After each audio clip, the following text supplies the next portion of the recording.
Pemirsa, ribuan warga di Medan Marelan memasuki hari ketiga terendam banjir.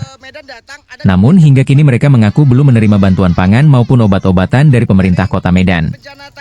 Jeritan lapar terdengar dari lokasi banjir yang kondisi kemanusiaannya semakin memprihatinkan. Sabtu siang, Wali Kota Medan Riko Waas bersama rombongan Forkopimda meninjau sejumlah titik banjir.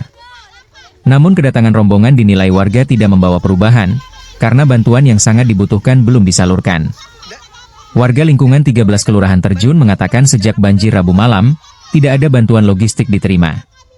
Dari informasi yang diperoleh, 5.000 warga terdampak hanya menerima sekitar 30 bungkus nasi pada malam pertama banjir. Seorang ibu rumah tangga, Mauliana Nasution, mengaku hanya bisa makan mie instan dan telur karena kehabisan uang. Ia sempat mengejar rombongan wali kota untuk meminta bantuan namun gagal karena rombongan telah pergi. Puluhan ibu-ibu di depan SMA N 16 Medan juga mengaku lapar dan kehabisan bahan makanan, sementara banjir belum surut. Upaya konfirmasi redaksi kepada wali kota, kepala BPBD, dan camat Medan Marelan belum mendapat jawaban. Mereka memilih tidak berkomentar. Kondisi ini menuai kritik Ketua Umum FKSM Sumut, Irwan Syah Ginting, yang mendesak audit anggaran bencana Pemko Medan. Sementara Wakil Ketua DPRD Medan, Haji Rajudin Sagala, meminta pemerintah segera menyalurkan bantuan dan membuka layanan kesehatan.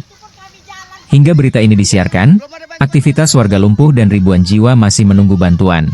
Dari media Pos Kota Sumatera, sesuai dengan keterangan dari semua masyarakat, beberapa masyarakat korban bencana katanya belum ada bantuan yang menyentuh masyarakat sama sekali ya. Benar Pak.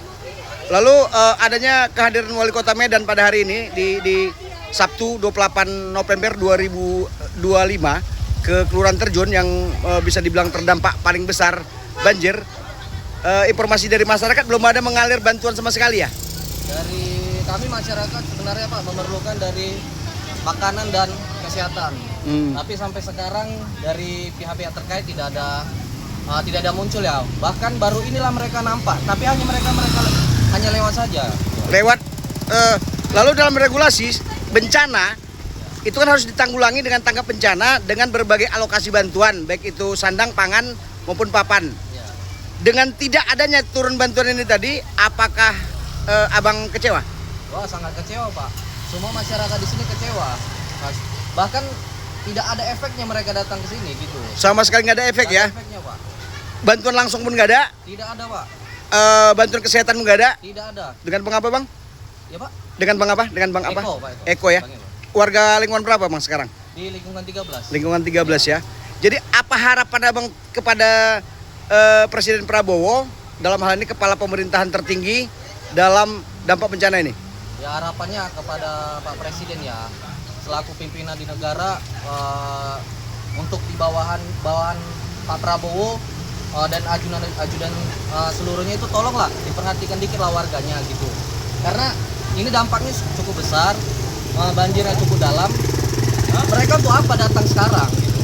Efeknya apa? Mereka cuma lewat ngasih bantuan tidak. Banyak masyarakat di sini yang meninggal dunia, tapi tidak ada ngasih bantuan apa-apa. Alasannya lokasi tidak bisa tercapai. Masa perlengkapan dari negara untuk contoh lah untuk BNPB ataupun sebagainya tidak ada, tidak mumpuni. Masa nggak bisa lewat? Itu nggak jadi alasan. Karena masyarakat itu yang butuh hanya dua aja terus sekarang itu, makanan dan kesehatan. Ya, oke. Oke, makasih. Makasih Bang ya. Iya Pak.